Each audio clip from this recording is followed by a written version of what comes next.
Ok, je me chauffe. C'est l'ONEPSI pour les punchlines de GQ.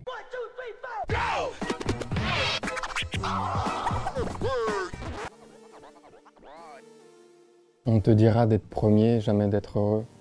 J'ai choisi cette phrase parce qu'elle m'a beaucoup parlé, parce qu'en commençant le rap, j'ai toujours voulu rapper le plus vite, avoir les rimes les plus complexes et plus le temps a passé, plus je me suis rendu compte que ça ne me correspondait pas vraiment et que simplement véhiculer une émotion dans une musique à travers des mots ou des notes, ça pouvait être amplement suffisant.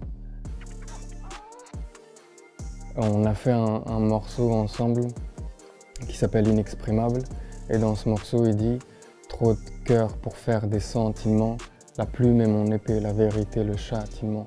Moi, à chaque fois qu'il y a une métaphore ou une comparaison entre la plume et une arme comme l'épée, ça me parle. Et surtout quand c'est pour dire que la vérité peut blesser, dans la bouche ou dans la plume de Oxmo Puccino, j'aime bien.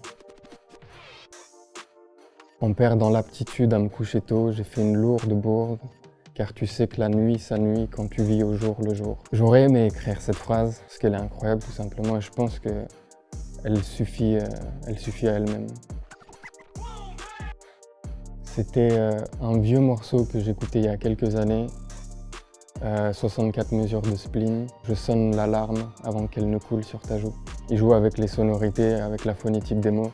Et l'alarme, c'est à entendre avec un L apostrophe, mais aussi en deux mots avec la, puis l'arme. C'est simplement beau. Moi, j'aime trop ces phrases. Je serais fusillé d'une balle rouillée et je mourrais du tétanos. Elle est tellement provocante et tellement bien faite. Ça parle de l'idée que tout ce qui nous est prédestiné, tout ce qui nous est voulu à notre place, c'est pas inéluctable et qu'on peut faire ce qu'on veut finalement. Et lui, s'il est fusillé d'une balle rouillée, il ne mourra pas de la balle mais plutôt du tétanos.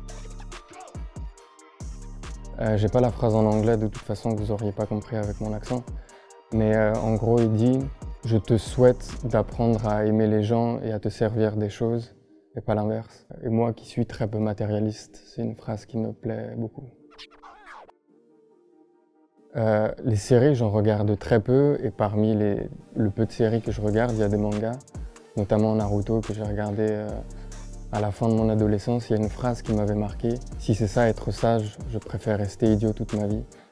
Et je pense qu'à ce moment-là, Naruto il oppose pas l'idiotie à la sagesse, mais simplement l'âme de l'enfant à l'âme de l'adulte.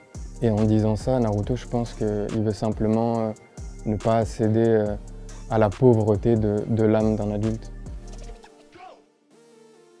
La punchline d'un membre de ma famille, c'est celle de mon frère. Être solitaire, c'est n'avoir besoin de personne. Et la solitude, c'est avoir besoin de personne. Et cette phrase, elle oppose le solitaire, qui est seul par choix, et la personne qui vit la solitude malgré elle. Et je trouve que c'est beaucoup trop fort.